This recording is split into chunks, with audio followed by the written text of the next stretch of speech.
Welcome to this very special edition of the KAJ Masterclass Live, the show which ensures that you profit from your time spent here with experts, either through their industry insights, information, or simply learning from them. And today we have with us Bob Wendover, business owner, researcher, author, and speaker. And we'll learn from him about powerful practical tactics from his decades of research to help you reclaim time, energy, and focus. It will help you try to stay afloat in today's fast-paced world and will deliver tools to reduce overwhelm and lead with clarity. Welcome to the show, Bob. Thank you, AJ. You're welcome. Welcome to the show. Welcome to India in this online form, Bob. And I'm sure not just in India, but a lot of people across the globe will benefit from what we are going to talk right now. We'll learn from you about overcoming overwhelm at work. We'll learn all about this. But before that, Bob, let's learn a bit more about you, about your journey, about your background, about your story, so that audience knows who they are listening to. Sure. Well, I have been working with employers for the past 38 years or so, teaching them a variety of how to overcome a variety of challenges in the workplace, recruitment and retention of employees, generational differences.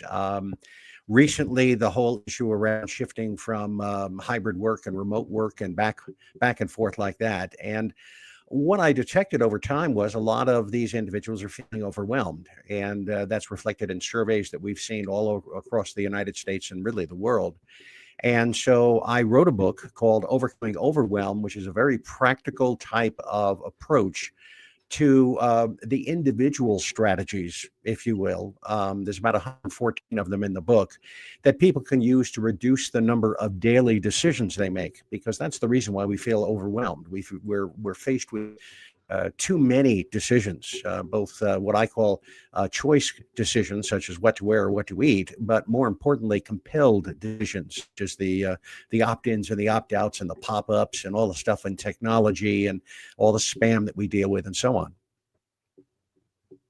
Absolutely, absolutely. So, Bob, I want to understand for the audience is that why this overwhelm thing has become so much, much more predominant, much more in discussions nowadays. What was the state of overwhelm earlier on, say 10 years, 20 years before this social media and even perhaps before mobile phones? Well, I think a lot of it has to do with the technology that has taken place. That's one part of it. Prior to all the digital technology, people worked at a slower pace. They were still productive, but there is such a pressure now to respond to the endless emails and promotions and so on, not to mention having to navigate all the different software. Just in my personal experience, if I was to sit down and make a list, there's probably 30 different types of software that I need to understand, and each one of them works a little bit differently.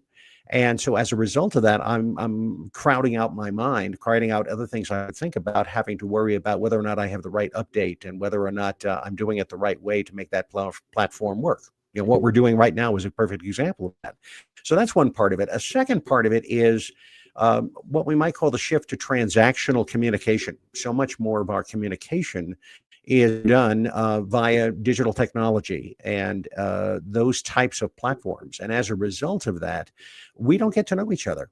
You and I are talking face to face, but an awful lot, most of the communication we've done up to this point has been I send you an email or I send you a message on a platform and you do the same and we go back and forth. But I don't get to know you. You don't get to know me. And so there's not the empathy, the natural warmth that we have in the workplace. And now on top of all of that, of course, has become the remote work, which is something that a lot of individuals enjoy because they don't have to commute to a job. They can stay home with their kids, for instance. They don't have the stresses of going to work every day in the same way. But by the same token, they don't get to know their coworkers. And they don't get to know the other people, vendors, customers, people that they interact with in the same way because there's no small talk.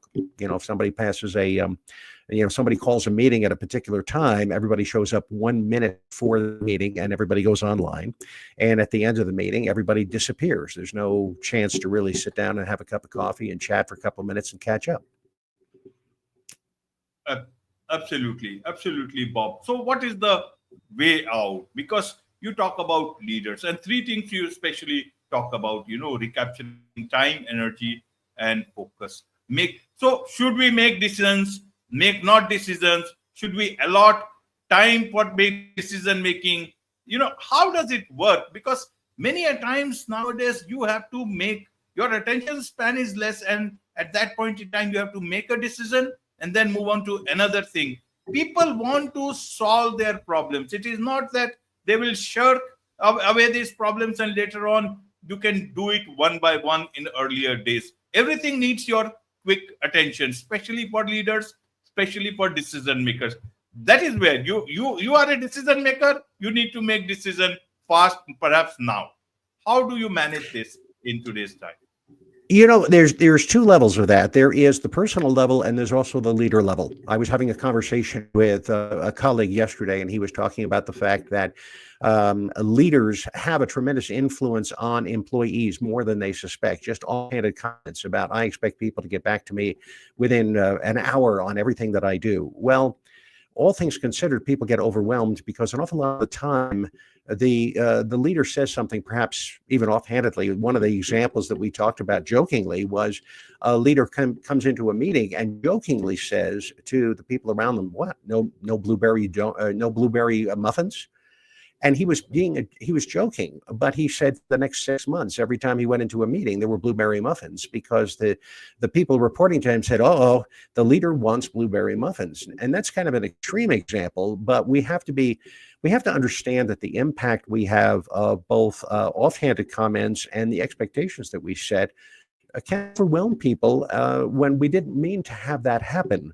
It's just that maybe we're more intense than they are.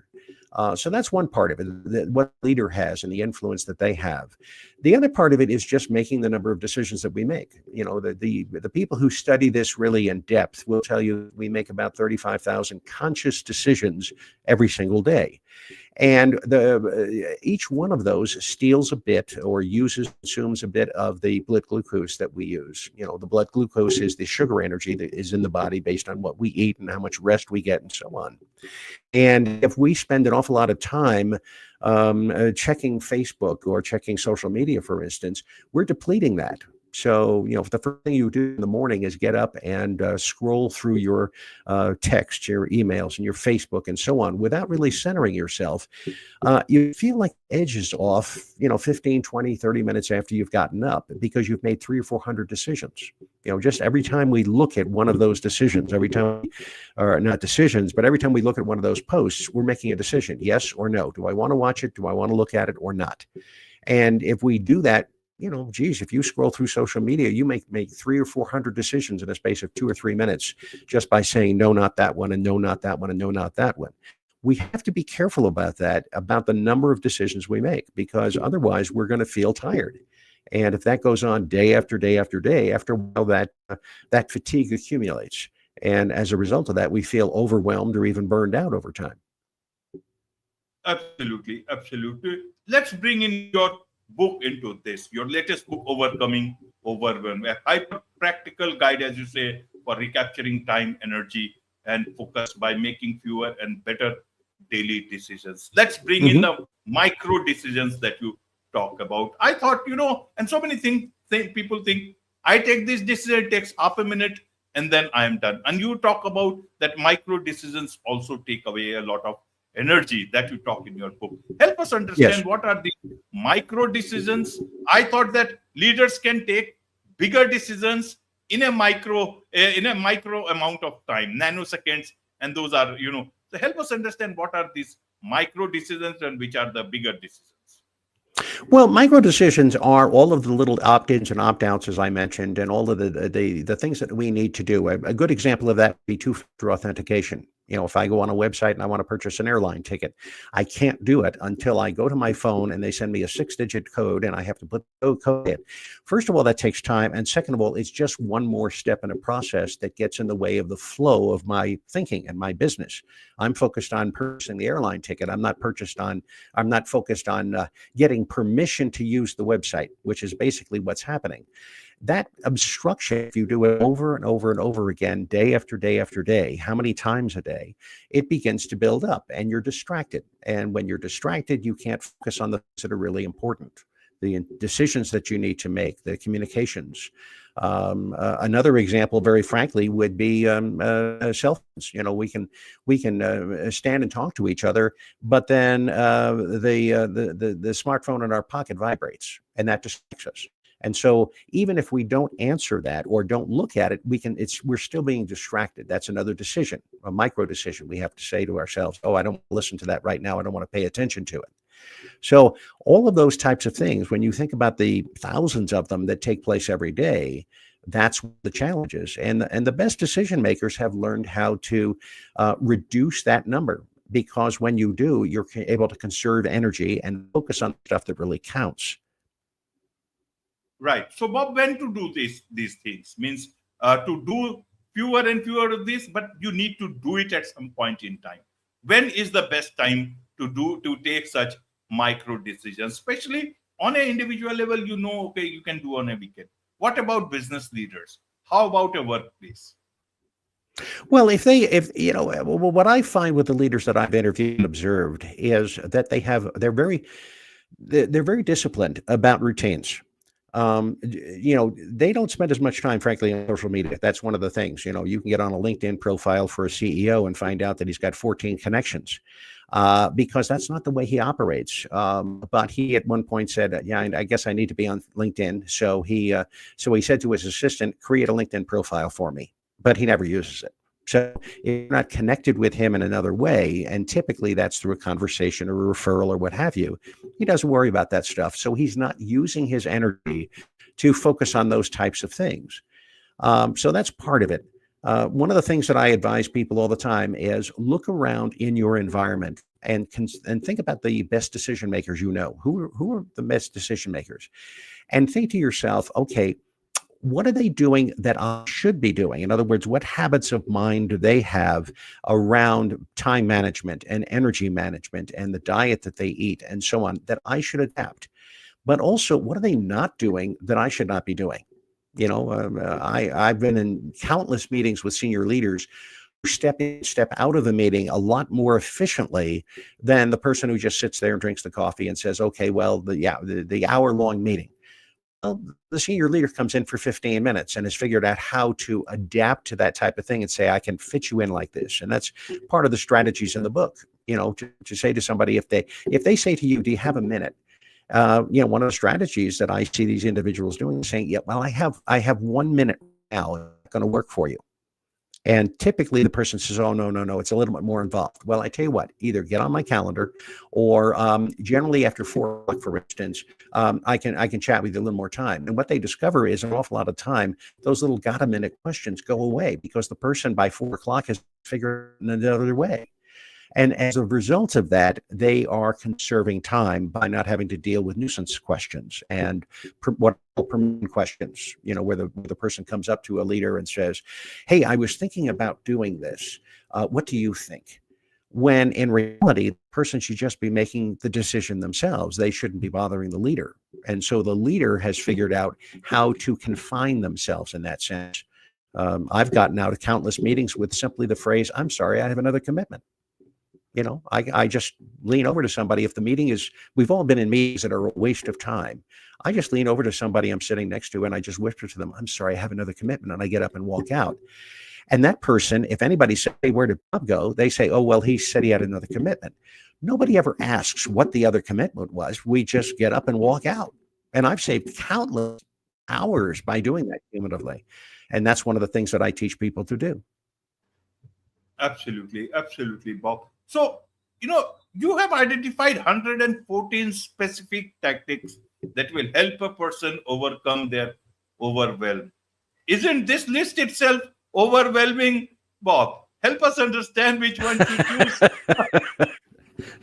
Well, they're divided. What I did was the book is really divided into two parts. One part is the reasoning behind it. In other words, some of what we've just been talking about in terms of micro decisions and understanding how your brain works and influences and so on. The second half of the book is all about the strategies, and the strategies are divided into different chapters. There's a chapter on digital distractions and how to deal with those, meeting distractions and how to deal with those, personal distractions and, how to maintain better routines. And as a result of that, there's no expectation that somebody's going to come in and adapt all 114. That's not the point. It's more to be a compendium or a resource to say, oh, that's something I should do. That's something I shouldn't do. I've seen other people that, and it looks like it works. I should adapt that. And it's the result, all the 100, there's actually more than 114. 114 made it into the first edition of the book. Probably 160 or 170 of them at this point. But they're indiscreet, or not indiscreet, but they are discrete techniques that I see leaders and decision makers using. And so it's a compendium, leave it on your desk. And when you have 5 minutes or even 2 minutes, or, wherever you choose to do it, just grab the book and say, what else can I adapt here? Absolutely. Absolutely. You talk about, that the best place to begin overcoming overwhelm is at the margins. What is this overcoming overwhelm at the margins about? Well, here's the thing. You become overwhelmed over time. It's not like something where you suddenly become overwhelmed, much the same way as burnout is cumulative. It's not something that happens right away, but over time, you just lose more and more energy. The challenge is that when we try to reverse that process, it is difficult to look at it as a whole and say, oh, one, I'm going to be overwhelmed, and the next day I'm not, by implementing these strategies.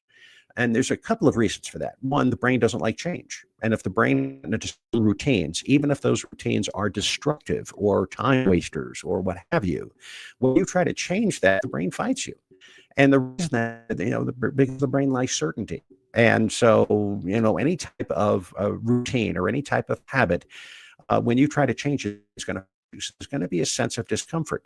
If you try to make too many changes all at the same time, you're going to feel all kinds of discomfort. That's the reason why New Year's resolutions don't work. If I set half a dozen resolutions for January 1st, and then I try to change my life 6 different ways all at the same time, getting different sources of discomfort from the brain. And as a result of that, I abandon them. And that's the reason why New Year's resolutions don't work.